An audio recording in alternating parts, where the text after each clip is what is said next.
네. 자, 그럼 박수로. 고맙습니다. 오늘 그 소비세 하기 전에 제가 소득세 자료를 하나 가져왔습니다. 요거 만드느라고 제가 또 오늘 시간이 좀 걸려서 이거 하면서 갑자기 세법 개정에 대한 내용이 또 나와가지고 오늘 좀 바빴습니다. 일단 제가 오늘 어떤 거를 좀 소비세 전에 하려면 이게 소득세, 그러니까 우리나라가 가장 비교 대상이 될 수 있는 나라가 뭐 미국, 일본, 중국에 대한 소득세율을 한번 제가 가져왔는데요. 요거 딱 보시고 우리나라와 거의 다 비슷한 게 있어요. 혹시 제가 그때 커피 어디 계시죠? 이따 쉬는 시간에 네. 꼭 삽니다 저는. 미국, 일본, 중국이 특이하게도 우리나라와 똑같은 게 있습니다. 7단계 초과 누진세율 구조예요. 그렇죠? 이상하니 많지 거의 뭐 비슷하게 7단계입니다. 그러면 이제 이거를 그 반추해 보자면 우리나라도 선진국이라고 하는 각종 나라의 세율과 거의 동일하게 갔다는 거죠. 거의 맞춘 것 같습니다. 제가 볼 때는 거의 맞춰서 한 것 같고요. 세율은 각각마다 다른데 제가 위에 이렇게 보시면 일본, 미국의 연방소득세율 및 뉴욕주의 소득세율 이렇게 두 개를 따로 가져온 게 뭐냐면 미국은 어떻죠? 특징이? 네, 주마다 다 세율이 다릅니다. 텍사스 이런 데는요 면세예요. 면세들도 있어요. 그래가지고 뭐 옛날 때 그 누구죠? 그 우리 텍사스에 있는 그 추진수가 왜 텍사스를 골랐냐? 세금을 안 내게 해서. 그리고 지금 유현진이 LA 다저스에 있다가 지금 캐나다로 넘어갔거든요. 토론토. 캐나다는 더 셉니다. 그래서 걔가 연봉이 그러니까 4년간 8천만 달러인데요. 거의 세금이 뭐 엄청난다고 하더라고요. 그래서 고민을 했겠죠. 하지만 받아주는 데가 없지 않았을까. 그건 그 운동선수는 특히 그런 것들이 굉장히 중요합니다. 세금을 얼마나 내냐에 따라서 자기가 남는 돈이 달라지기 때문에. 그래서 이렇게 했고요. 이걸 보시면 되는데 얘네들은 우리들은 그나마 우리나라의 세율의 적용이 그래도 볼 때는 굉장히 좀 단계적이에요. 그때 뭐라고 그랬죠 제가? 6, 15, 24, 35. 요 뒤는 이제 그 뒤에 발생했으니까 38, 40, 42인데 이렇게 9씩 올라갔죠. 근데 얘네는 특징이 그런 게 없습니다. 그러면 미국의 연방소득에서 두 번째 칸에 12%고 그 다음에 22%로 확 올랐죠. 요때 들어가는 사람들이 아마 제일 많은 걸로 알고 있습니다. 그래서 이렇게 해서 좀 그 납세 부분에 따라서 좀 달라지는 거 있고요. 특별히 이 어떤 그런 내용을 찾기는 힘들어요. 그 일본을 보면 일본이 가장 우리랑 비슷하다고 보여집니다. 내용들이. 근데 문제는 이거는 이제 참고로 보시고요. 중국도 제가 일단 넣어놨습니다. 그래서 좀 중국의 느낌이 오시도록 중국 간자체가 써여 있는 했습니다. 예. 우리나라가 오늘 소득세 개정안에서 하나 더 붙였습니다. 45%. 그래서 우리나라는 8단계 초과 누진세율 구조가 내년부터 적용이 됩니다. 이 42%가 어디가 42%였죠? 5억은 초과였죠. 5억에서 10억까지가 42, 10억 초과가 45로 바뀌었습니다. 그러면 적용이 되면 결국은 실제로는 세율이 얼마 되냐? 10억이 넘는 사람은 49.5%예요. 왜냐하면 지방소득세까지 해서. 그래서 저희들은 내년부터는 8단계로 세계에서 아마 1등이지 않을까. 세율 구조가 이렇게 바뀐다는 거 말씀드리고, 이건 참고로 좀 알아두세요. 그래, 미국은 좀 특징이 있는 게 다르다는 거, 연방과.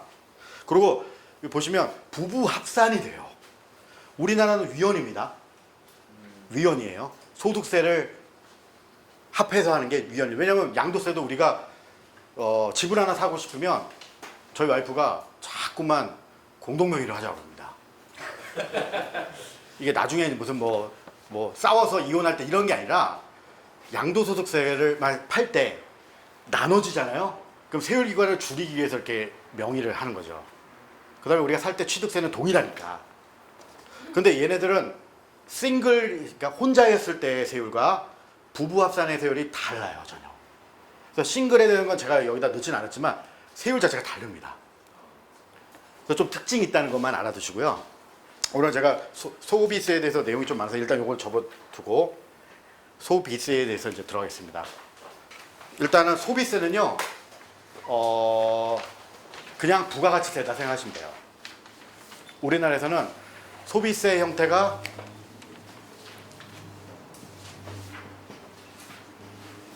소비세가 뭘까요? 이 이름이 소득에 따른 세금을 부과하는 소득세죠. 또는 법인이면 법인세. 소비는 뭘까요? 내가 뭘 구매할 때 발생하는 게 소비세입니다. 이게 보면요, 크게 두 가지, 여러 가지 뭐 담배 소비세도 있는데 다 빼고 부가가치세가 있고요, 개별 소비세가 있어요. 그러면 설명하기 앞서서 부가가치세와 개별 서비스는 부가가치세를 내면 개별 서비스를 안 내고 개별 서비스를 내면 부가가치세를 안 낼까요? 부가가치세에 해당이 되더라도 개별 서비스 항목이면 같이 냅니다. 일반적으로 보시면요, 부가가치세가 우리나라는 10%예요. 개별 서비스는 20%입니다. 20%예요. 그러면 내가 1,000만 원이 발생했다. 그럼 부가가치세 100만 원을 내고요, 개별 서비스에 200을 또 내야 돼요. 그러면 일단 부가가치세 이제 설명을 드리니까, 개별 서비스는 개별 서비스의 항목이 딱 정해져 있습니다. 보통 휘발유, 경유 이런 게 대표적이고요. 여러분들이 우스갯소리로 요거 구별하시면 됩니다. 우리가 룸사롱과 단란주점을 구별하실 수 있으세요? 여자분들은 안 가보셨죠? 남자들도 가는 사람만 갑니다. 근데 이 룸사롱과 단란주점이 국가에서 보는 용어로 요거를 1종이라고 그래요. 요거를 2종이라고 합니다.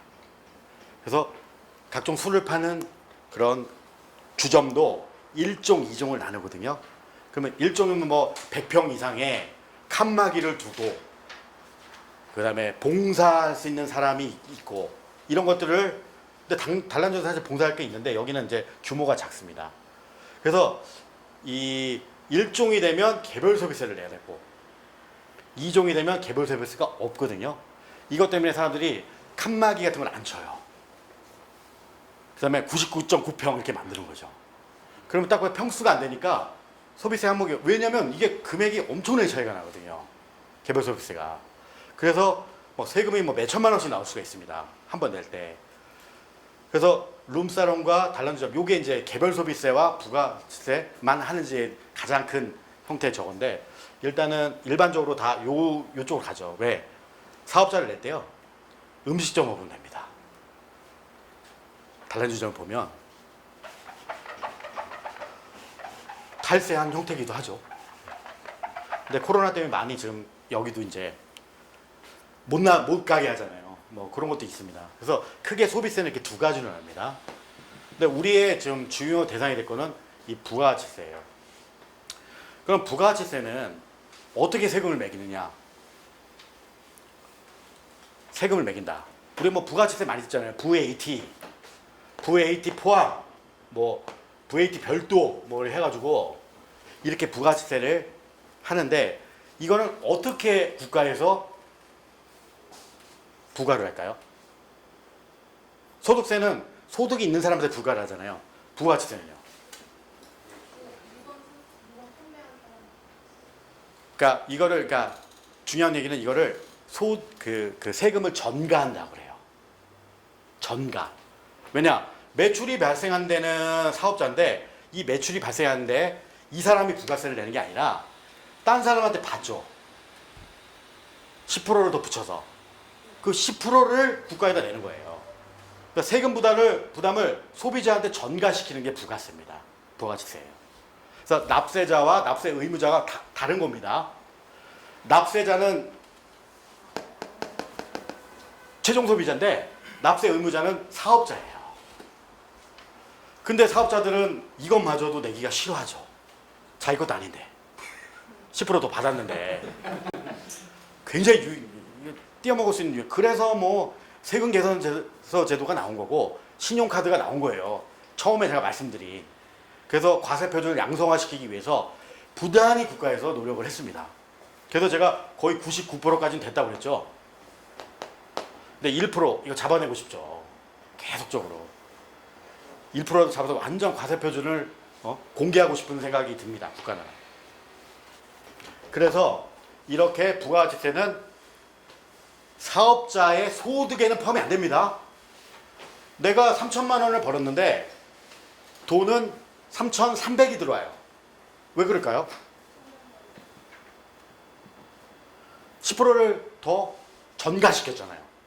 그러면 내 소득은 3천에 300은 딱 갖고 있다가 국가에다가 내야죠. 이게 부가가치세 신고를 합니다.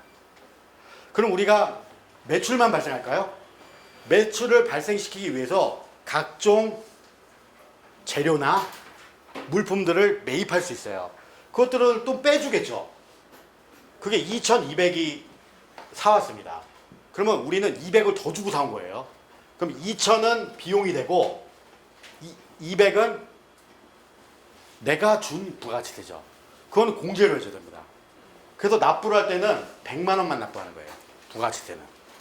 그 소득세는 3,000에서 2,000 뺀 1,000이 과세 표준이 되겠죠. 이건 완전 별개입니다. 이렇게 별개의 문제예요. 그래서 직접 소득에 부과한 거를 소득세나 법인세를 직접세라고 하고요. 이런 소비세는 간접세라고 합니다. 간접적으로 세금을 전가해서 내가 부담해서 낸다. 이렇게 좀 구별을 해주셔야 됩니다. 대부분 여러분들 뭐 부가세 하면 많이 들어보셨잖아요. 근데 과연 부가세가 뭡니까 하면 잘 모르시는 분들이 많으세요. 그래서 그 기초적인 걸 먼저 말씀드리고요. 제가 그 교수님들 및 전 국회의원님들의 강의와 좀 다른 게 딱 한 가지가 있습니다. 저는 실제로 신고서 같은 것들을 작성해서 알려드리거든요. 과연 이게 뭐 이렇게 이론적인 부분만 아시는 게 중요한 게 아니라 실제로 어떻게 적용되느냐, 이게 더 중요한 것 같아서 제가 오늘 부가가치세를 낱낱이 겪어보겠습니다. 근데 세금 신고 중에 부가가치세가 가장 간단해요. 내용은 내가 더 받은 거, 더 낸 거 빼면 납부니까 소득세보다는 간단하죠. 그래서 내 소득에 발생한 게 아니기 때문에 공제들이 없습니다. 공제들이 아주 일부분이거든요. 그러면 한번 보겠습니다. 우리가 매출이 발생합니다. 매입이 발생해요. 그러니까 요거는 비용이겠죠. 매출을 발생시키기 위해서 뭐 원재료를 사던 뭐 물품을 사던 해서 합니다. 그럼 매출이 이거를 내 소득이 되는 거를 공급가액이라고 해요. 이게 이제 법적 용어입니다. 내가 매출 일으켜서 10%더 받은 거, 요거는 이제 부가가치세 세액이에요. 요거를 제가 1,000만 원으로 산정해 보겠습니다. 이게 얼마죠? 네?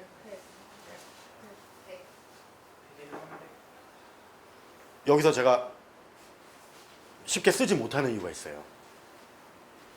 쉽게 그냥 100 쓰면 좋은데 100이 아닌 경우가 있습니다.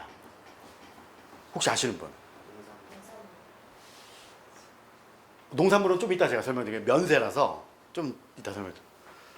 우리 일반적으로 부가가치세는요, 우리나라의 업종의 특징이 뭐냐? 내수보다는 수출이 더 권장하는 나라였어요. 그러면 수출을 권장하는 나라면 내가 미국에다 수출할 때 그 사람한테 10%를 받을 수 있을까요? 부가세는 달라요. 그 다음에 조세조약이 있을 때는 그런 걸 못할 수 있습니다. 그래서 이게 0일 수도 있어요. 이걸 영세율이라고 합니다. 매출에서. 그래서 부가세는요, 여러분들 대부분 부가가치세 세율이 얼마죠? 하면 대부분 다 10%예요. 그래요. 아닙니다. 10% 또는 0%예요. 두 가지가 있습니다. 우리나라 구조에서는 크게. 그러면 일단 영생을 일단 제낄게요. 좀 이따 설명드릴게요. 그러면 매입이 발생했다. 그러면 매출을 발생하기 위해서 여러 가지 경비가 듭니다. 근데 500을 내가. 그러면 이거는 50이 될 수도 있고 0이 될 수도 있어요. 왜? 내가 수입해 올 때.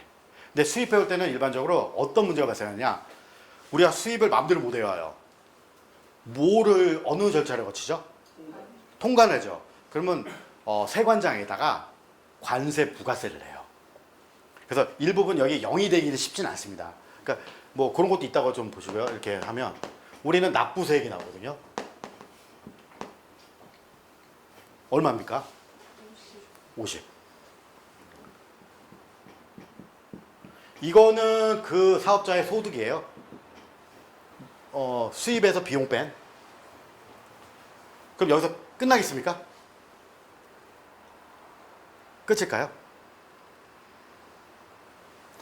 요 밑에 이제 각종 공제들이 많지 않은 공제들이 나오는 거예요.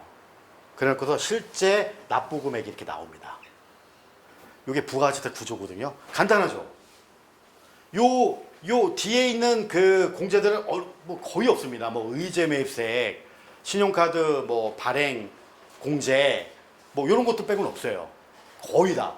그래서 요 정도가 요거를 이제 이렇게 뭐 0% 영세율 적용과 과세 적용과 요 구별하는 게 중요한 거지. 간단합니다. 이 내용이 간단하거든요. 그럼 아까 농수산물을 얘기하셨잖아요.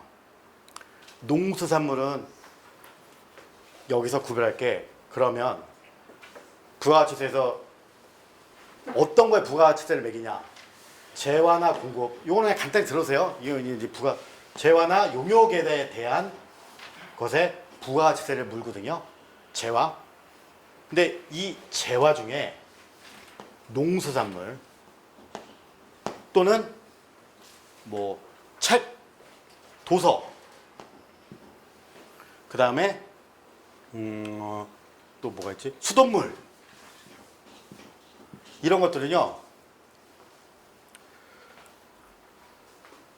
대부분 누가 쓸까요? 농수산물이나 책이나 물은 어떤 사람이 주로 쓰는 물품이죠? 그렇죠. 최종 소비자라고 합니다. 이 사람들한테 부가가치세를 부과하는 건 너무 힘들지 않냐. 그래가지고 나온 게 면세라고 합니다. 부가가치세 면세. 이걸 면세라고 그래요. 그 이외에는 다 과세입니다. 그래서 부가가치세는요. 과세 항목이지 면세 항목이지 나누는 게 가장 중요하거든요. 근데 뭐 농수산물은 무조건 뭐 면세인데 도서는 또 면세예요. 근데 요새 도서가 우리가 일반적으로 책을 사지 않고 외부로 보거나 그건 과세입니다. 수돗물 면세죠. 병에 들어간 거 백산수 과세입니다. 그래서 1차 가공이 들어간 거는 다 면세 과세로 바뀌어요. 그래서 제가 맨 처음에 공부할 때 이 면세와 과세를 구별하는 게 너무 어렵더라고요. 도대체 뭐냐? 오징어는 시험에 나온 거예요. 오징어는 면세인데 맥반석 오징어는 과세예요. 그게 시험에 나왔거든요. 정말 치사하죠. 그렇습니다. 그 다음에 일반적으로 새마을호는 면세예요. KTX는 과세예요. 시외버스 면세, 고속버스 과세. 이거 언제까지 다 그렇게 구별하겠습니까? 그런 문제들을 치사하게 내더라고요. 맥반석 오징어 잊지도 못하고 있습니다. 그걸 또 몇 년 후에 또 내요. 그래서 또 틀린 사람도 있겠죠. 왜냐면 옛날 때 나온 거는 안 나온다 생각하고 그게 기출문제로 책에 나왔던 우스꽝스러운 일이 있었죠. 그래서 여러분들이 부가가치세는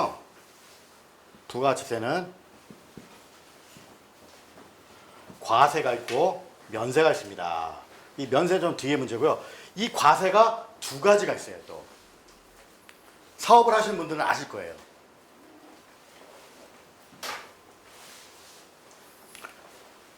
일반적으로 요거를 나누는 거는 제가 이제 자꾸만 물어보면 이제 짜증나실 것 같아서 바로 답변을 하겠습니다. 과세답자는 특별히 일반 과세자가 있고요. 간이 과세자 들어보시죠. 여기가 두 가지로 나눕니다. 그래서 크게 세 가지예요. 사업자가.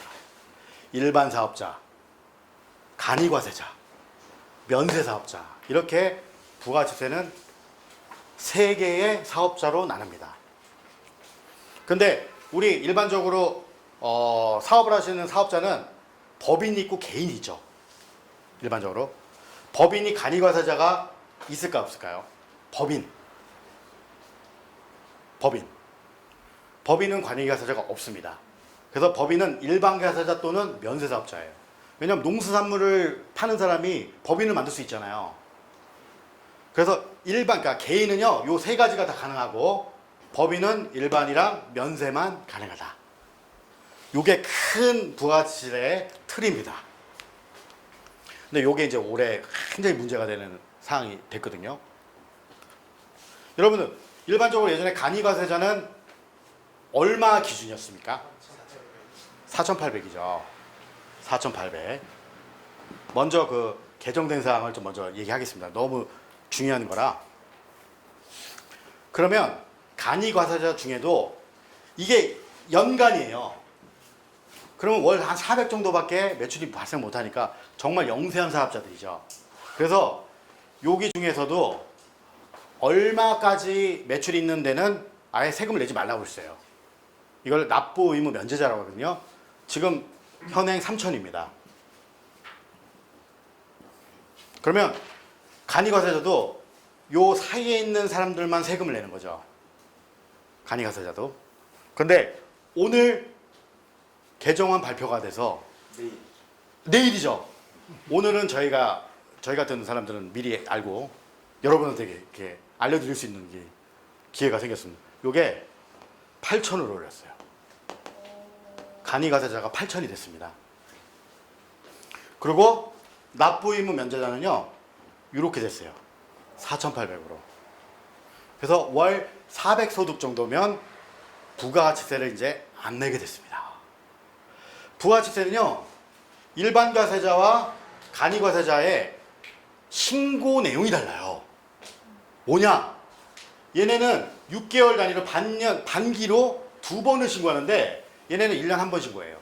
그러면 요 중간에 있던 사람들은 짜증났죠. 2번을 신고하다가 내년부터는 1번만 신고하면 됩니다. 1번만. 여기는 원래 세금을 이제 안 내는 걸로 이제 된 거고요. 그러면 여러분들 그런 생각이 하실 수 있을 거예요. 야, 이거 문턱 효과도 아니고 8,001이면 어떡하냐? 해당이 안 되죠. 그럼 이 사람은 일반 과세자예요. 이 억울함은 어디 가서 하소연할 수 있을까요? 근데 부가가치세는요, 이 부가가치세의 특징이 뭐냐면요, 형식주의입니다. 실질을 논하지 않아요. 딱 법에 정해지면 그것만 적용해야 됩니다. 그래서 8,001원이면 일반 과세자가 되는 겁니다. 요게 바뀐 거예요. 바뀔 거예요. 네. 그리고 개정안이기 때문에 또 국회 통과할 때는 어떻게 될지 몰라요.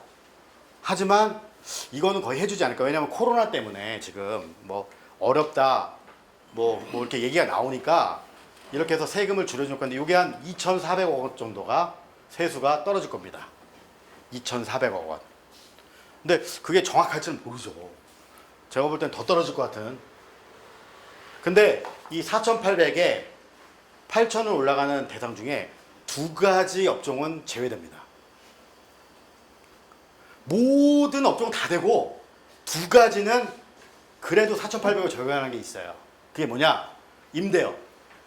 임대업 하신 분들 좀 서운하실 수도 있습니다.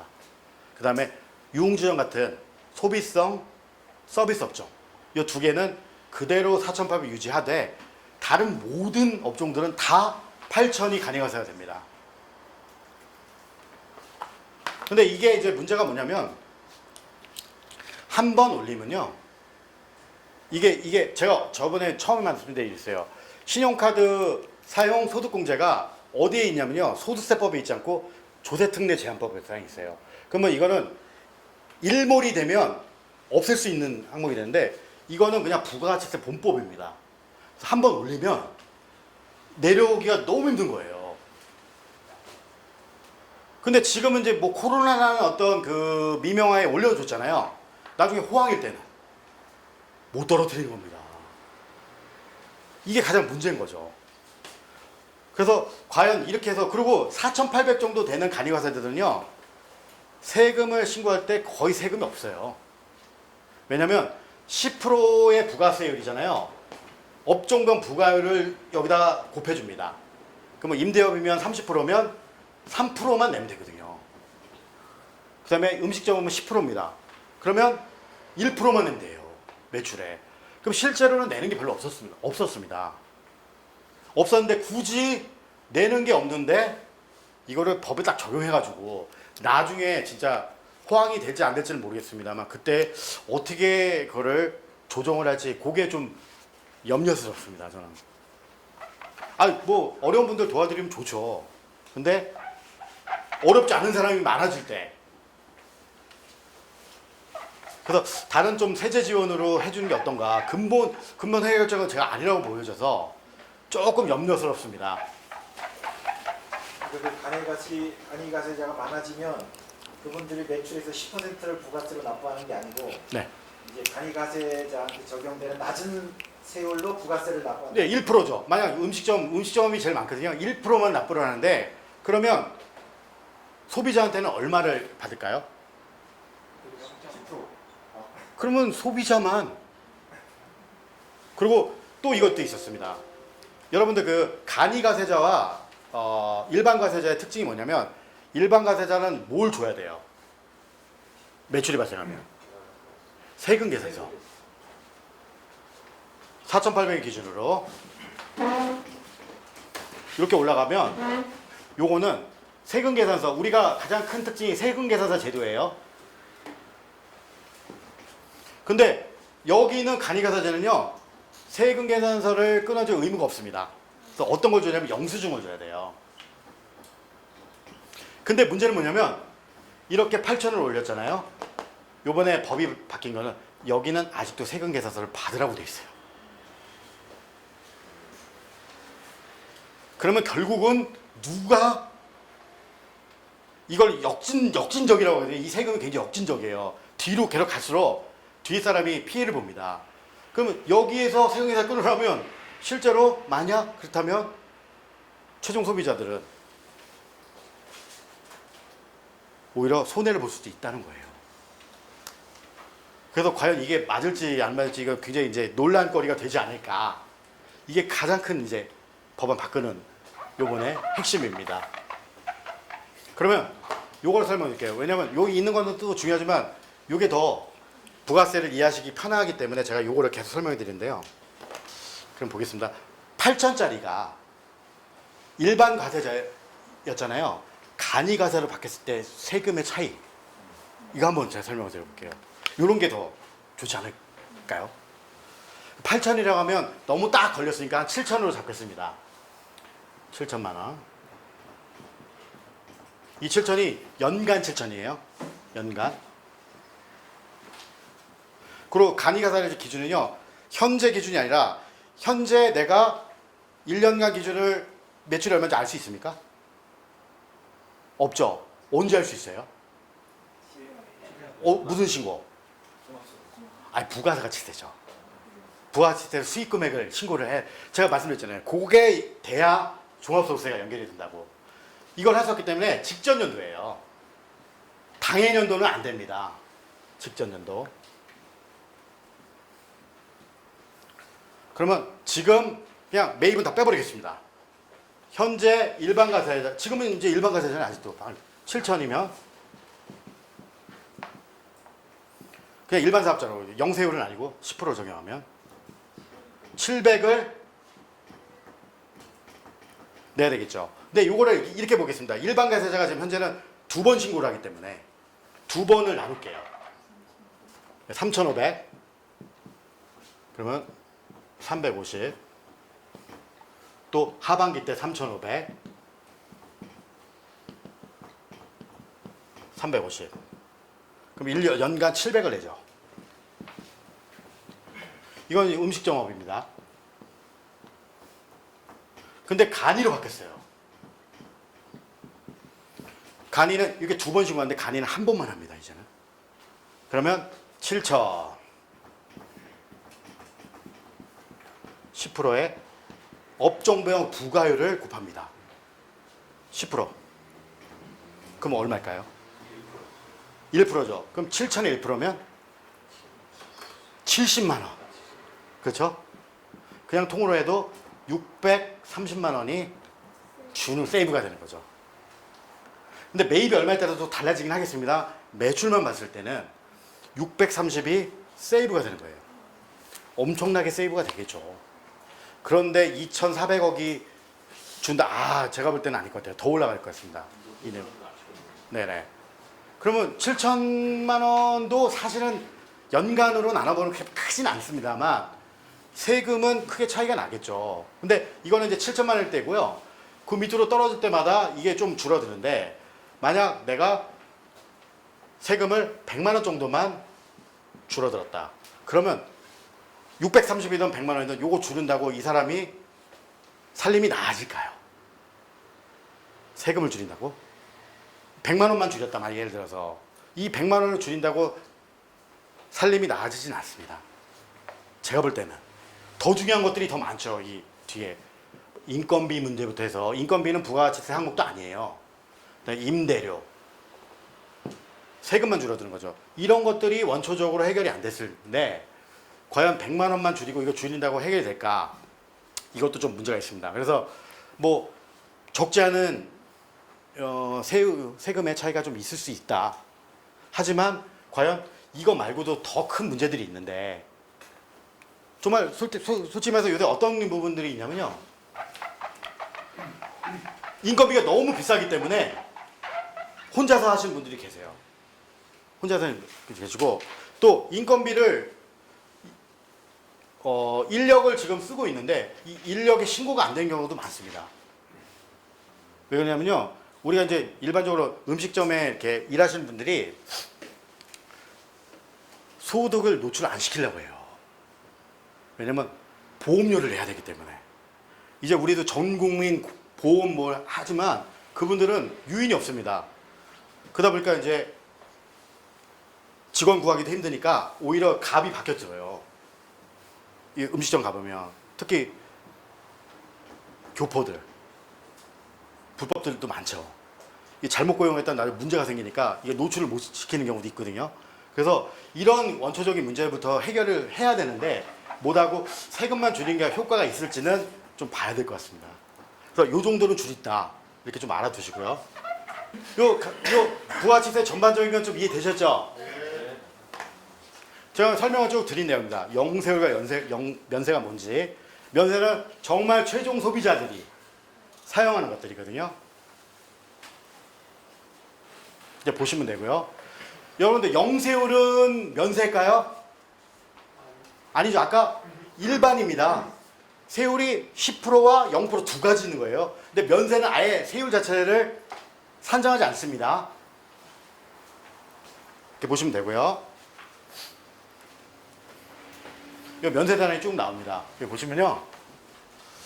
아, 여러분들 요거는 좀 팁으로 병원은 과세일까요, 면세일까요? 병원. 정말 최종 소비자들만 가죠. 병원. 면세? 과세? 면세? 병원은 면세일 수도 있고 과세일 수도 있습니다. 피부과, 성형외과, 한의원, 치과.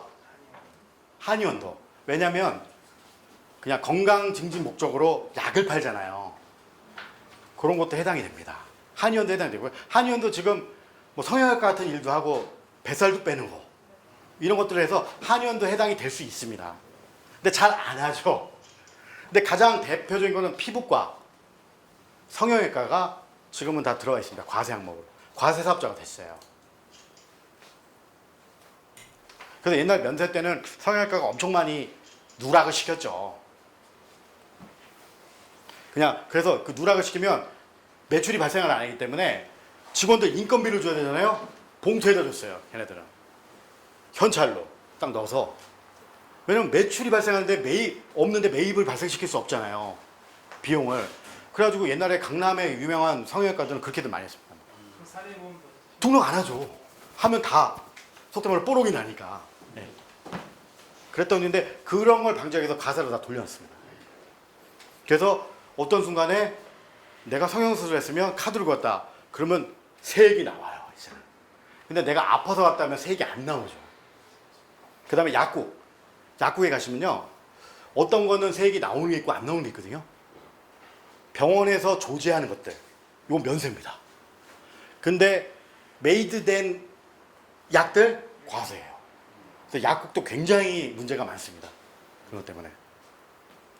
이게 아까 말씀드린 전년도 공급, 아까 전년도라고 했죠. 당해년도에는 내 매출을 알 수 없으니까 그 전년 기준인데 요게 이제 8천으로 올라갔다는 거죠. 8천만 원 이상으로 올라갔고 간이거세자는 8천만 원 미만이 된 것이고 이렇게 되는 겁니다. 그 거기에 이제 업종별 부가율을 근데 뭐 아까 말씀드린 대로 뭐 음식점은 10%, 뭐 임대업은 30% 이렇게 해서 하는 겁니다. 요게 이제 이렇게 나와 있고요. 요것도 아마 개정이 될 것 같아요. 율이. 이건 아까 제가 처음에 말씀드린 개별 소비세의 내역이거든요. 개별 소비세는 요새 자동차도 개별 소비세가 있나요?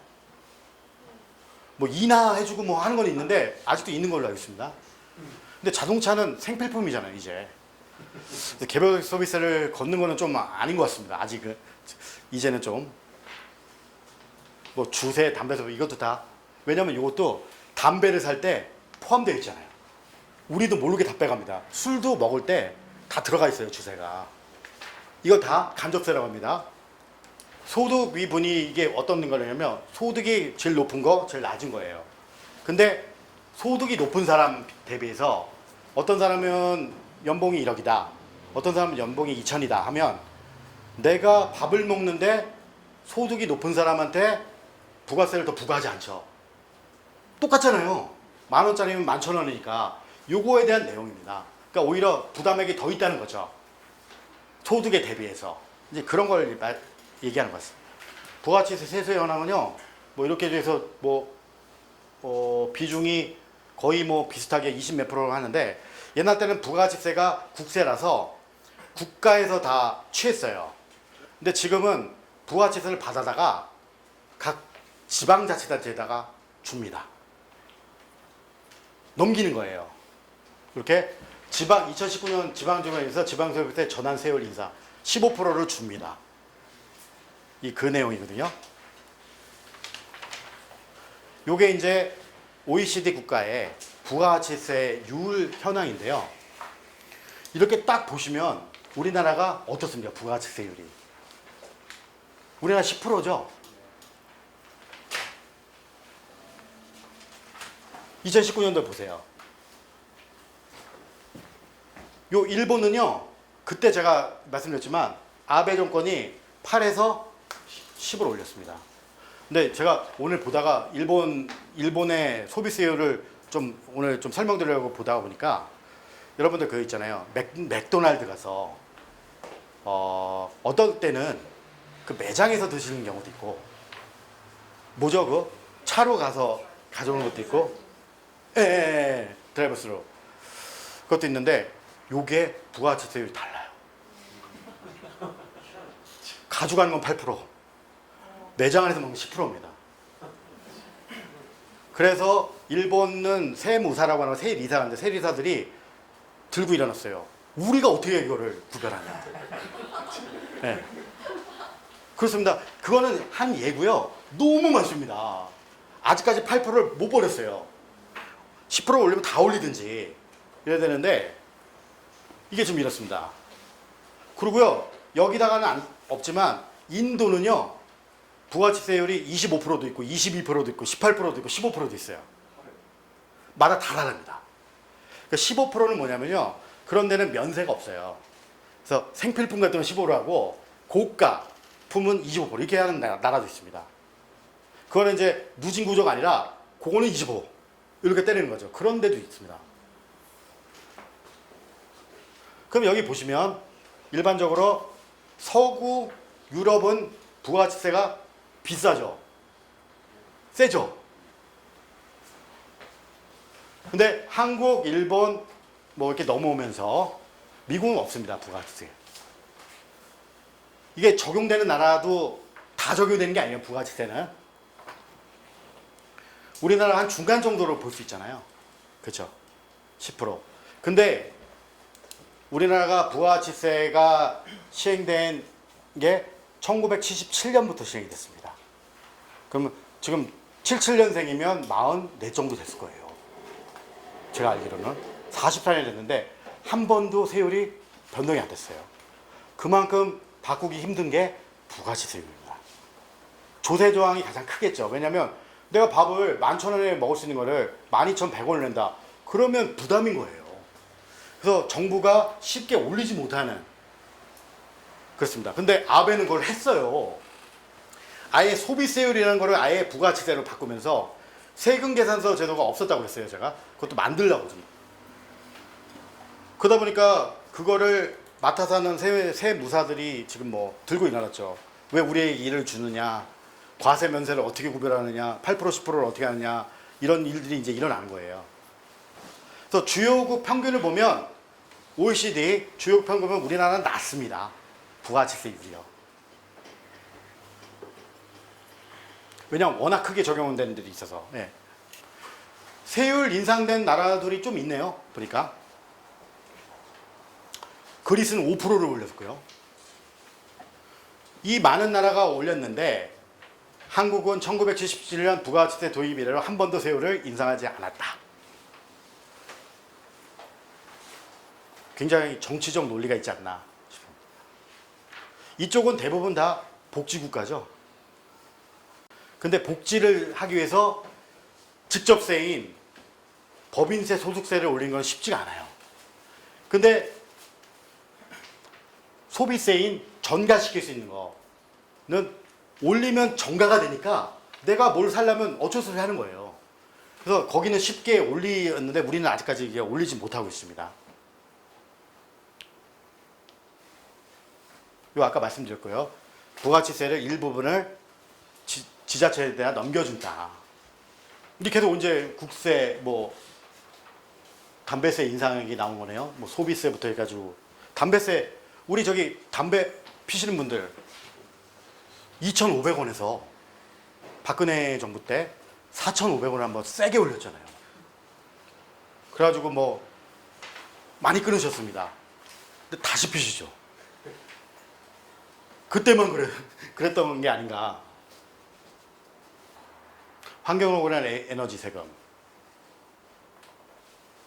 세율을 계속 좀 인상하죠. 왜냐하면 유연탄 이런 것은 환경을 파괴하는 거라서 약간 환경 파괴에 대한 부가금이라고 생각하시면 되겠습니다. 예. 우리나라는 간접세 비중이 높은 나라일까? 여러분들 그 취득세나 재산세는 국세일까요? 지방세죠. 요거는 이제 일반적으로 다 기본적인 국세인데 여러분들 어떤 분들은 종합부동산세를 지방세로 하신 분들이 많이 계세요. 근데 국세입니다. 종합부동. 요번에 폭탄 나왔죠. 내일 보시면 아마 폭탄이 팍 터질 겁니다. 종부세 인상에 관한 거. 그거까지는 설명을 제가 드리는 시간이 안 돼서. 그래서 간접세이기 때문에 여기서는 결론을 내렸습니다. 뭐 비국제적 비교는 어렵다. 왜냐하면 이게 뭐 초과 누진도 아니고 딱 정해져 있는 거기도 하고 물품들의 가격이 다 다르잖아요. 그래서 이걸 직접적으로 좀 이거를 비교하기는 좀 어렵지 않나 이런 얘기가 나오고요. 근데 어쨌든 직접세가 높아져도 간접세가 많이 낮아지지는 않는다는 얘기예요. 거의 그쪽에서 왔다 갔다 하는 거니까. 제일 위에 있죠. 이게 이제 북유럽, 그 다음에 OECD, 한국. 그러면 여기에 추가적으로 사회보장 그거를 넣은 거죠. 우리나라가 지금 기본적으로 면세 항목이 많습니다. 그래서 다른 데서는 대부분 과세가 많거든요. 그래서 이거를 면세를 자꾸만 하다 보면 실제적으로 그 간접세의 그 정부에 대한 그 징세 목표가 어렵겠죠. 이거 다 없애버리니까. 그리고 지금 보면요, OECD 표준 면세 대장 보면 저 그 금융, 그러니까 이자나 보험 같은 건 다 면세예요. 어디나 다 면세입니다. 근데 우리나라의 OECD에 비해서 우리나라 면세가 너무 많죠. 그러니까 저희들이 시험 볼 때가 힘들었어요. 이거 다 외워야 되는 건지. 그렇습니다. 이게 굉장히 많습니다. 그래서 이거를 좀 줄여야 되고 해야 되는 거. 근데 이거 하나만 좀 설명드릴게요. 여러분들 토지는 과세일까 면세일까요? 토지. 면세입니다. 근데 아닐 수도 있어요. 토지가 팔 때, 임대 났을 때, 요거는 면세입니다. 요거는 과세예요. 토지 임대는 과세입니다. 그래서 임대인이 세금 계산서 끊어줘야 됩니다. 요건 좀 구별해 두시는 게 좋을 것 같아서. 그래서 좀 면세 대장을 좀 줄여서 명확하게 하는 게 맞지 않냐 이런 뜻에서 이제 한 거고요. 여러분들 요것도 있어요. 프로야구 우리가 돈 내고 볼 때 그 입장권에 부가세가 있을까요? 프로야구 과세입니다. 근데 우리는 그 동문인 고등학교가 오늘 뭐 황금사자기 결승을 한다. 갔어요. 돈을 냈습니다. 아마야구죠. 이것도 면세입니다. 근데 그 후회를 어떻게 하냐는 거죠. 그런 설명을 이제 드리려고. 비직업 운동경이요. 그렇죠. 예, 비직업. 근데 걔네도 나중에 직업을 가질 애들이잖아요. 지금 간이가사의 아까 지금 처음에 설명드린 게 그 문제점이 뭐냐면 지금 간이가사자가 4,800, 그러니까 그 1999년에 한번 바뀌었는데 요게 이해로 계속 됐다가 올해 내년에 이제 바뀌는 거죠. 개인 사업자 중 간이가사 중 인원 및 비중은 근데 일반적으로 4,800이 안 되면요 접어야 됩니다. 일반적으로 어렵죠. 임대료 주고 인건비 주고 쉽지는 않거든요. 그래서 8천만 원은 그렇다고 8천만 원이 오르냐 이거는 이제 앞으로 평가가 나오겠지만 일단은 저는 예전에는 간이가세를 없앤다는 게 맞다는 주장을 했어요. 그 대신 일정 부분 안 되면 세금을 안 내는 걸로 그게 맞는 걸로 전 했는데 점점 이제 정부가 반대로 가고 있습니다. 그래서 어떤 사람은요 김정재 의원은 1억 4천만 원까지 올려야 된다. 한 6천만 원 정도가 어땠을까 하는 안타까운 생각이 좀 듭니다. 이게 문제예요. 간이가사자가 세금 계산을 발행하지 않기 때문에 세금 계산 세금이 단절돼 과세편 양성 어려워진다. 영수증을 잘 안 받거든요. 사람들이 잘 안 받습니다. 안 받기 때문에 매출을 누락시킬 유인이 생기는 거죠. 그래가지고 그거를 막기 위해서 8천과 4,800 사이를 끊으라고 얘기한 것 같아요. 그러면 최종 소비자가 더 문제가 될 여지가 있는데 걱정입니다. 간이가세 혜택을 계속 받기 위해서 매출을 축소하는 위장 간이 과세자가 존재한다. 내가 7,999만 9,990원을 만들면 되니까. 그러면 당연히 부가가치세를 신고를 하면 그게 소득세로 넘어온다고 그랬죠. 그 간이가세가 되기 위해서 누락된 건 고스란히 소득세도 누락이 된다. 이런 이제 문제가 생긴다는 거죠. 실효세율이 일반가세로 현재는 아까 보셨죠. 630만 원 줄었습니다. 업종별 부가가치세율이라는 걸로 인해서. 그래서 차라리 업종별 부가가치세를 좀 올리는 게 어떠냐. 그런 생각도 합니다. 8천만 원을 우리가 막지 못할 거라면 업종별율을 좀 올려서 어느 정도 일반가세자와는 좀 형평성을 맞춰야 되지 않는가 하는 생각이 좀 들거든요. 이미 이제 가세표 양에서는 다 됐어요. 아까 제가 서두에 말씀드린 대로 음식점업은요 카드를 안 쓰고는 매출이 발생 안 합니다. 안 하는데 요 카드를 사용 안 하는 간이가세들이 있거든요. 특히 소매업들은 반드시 세금계산서를 발행해야 되는데 거기 빠져나가는 겁니다. 음식점은 좀 해당이 안 된다고 봐야죠. 예. 근데 간이가세는 여러 가지 많습니다. 업종이. 여러분들 그 간이가세가 해당되지 않는 업종이요. 도매업, 그다음에 법인. 이게 크게 안 되는 게 그거예요. 일단 오늘 사실 제가 이렇게 2번 강의를 했는데 말씀드릴 내용은 소득세가 사실 더 많은데 소비세가 오늘 좀 제가 두서없이 많았던 이유가 이번에 이제 바뀌어지면서 이게 이제 평가가 어떻게 될지 모르겠습니다만 내년에는 이제 시행이 될 겁니다. 이거는 뭐 정부의 강력한 지금 의지 때문에 내년 분명히 간이가세는 8천까지 될 것 같아요. 그랬을 때 과연 최종 소비자들의 여파들이 어떤 거인지 이거를 좀 잘 해서 했으면 좋겠지 않았나 생각 좀 들고요. 그 다음에 이제 어쨌든 역행하는 거죠. 세원을 파악을 하더라도 세금을 못 낼 수밖에 걷지를 못하잖아요. 그런 부분이 있어서 한 번 올라가면 더 이상 줄일 수 없다는 그런 문제가 생깁니다.